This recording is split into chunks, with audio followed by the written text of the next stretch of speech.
এই দাঁড়ে বলতেছি মসজিদ ঘরে আমি শুধু এই যে এখানে যে মনে করো 2-3টা লাগা অপেক্ষায় আছি।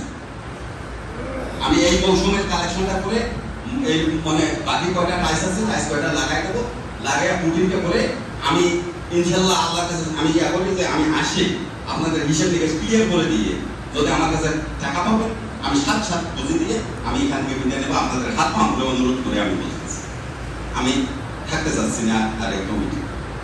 তা আমার অনুরোধ থাকবে আর একটা জিনিস, আর আমরা 160 ঘর আমরা যদি প্রতিদিন 10টা করে টাকা নিয়ে আসি কত হয় হিসেব করেন, 1600 টাকা আসে। 4টে যদি সপ্তাহ হয় 416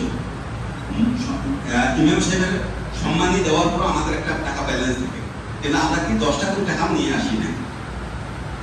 10টা করে টাকাতে নিয়ে আসবো ইমামের সম্মানী যে দেবো সেটাও আমি দিতে পারি না, এমন একটা অবস্থান দাঁড়ায়। 200-300-400 টাকা আচ্ছা 4 সপ্তাহে 1600 আচ্ছা 1600 টাকায় আমার সম্মানী হবে।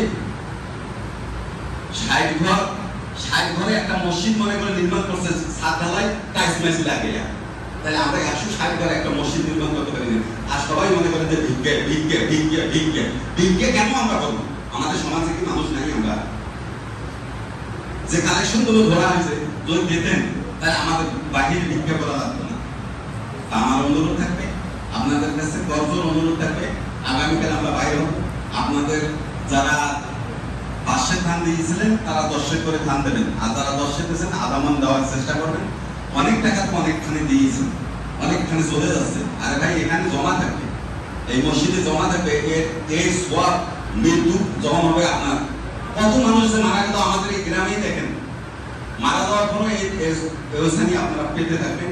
এই আশাবাদ ব্যক্ত করে আপনাদের কাছে আবারও অনুরোধ করছি এই যাদের মানে কালেকশন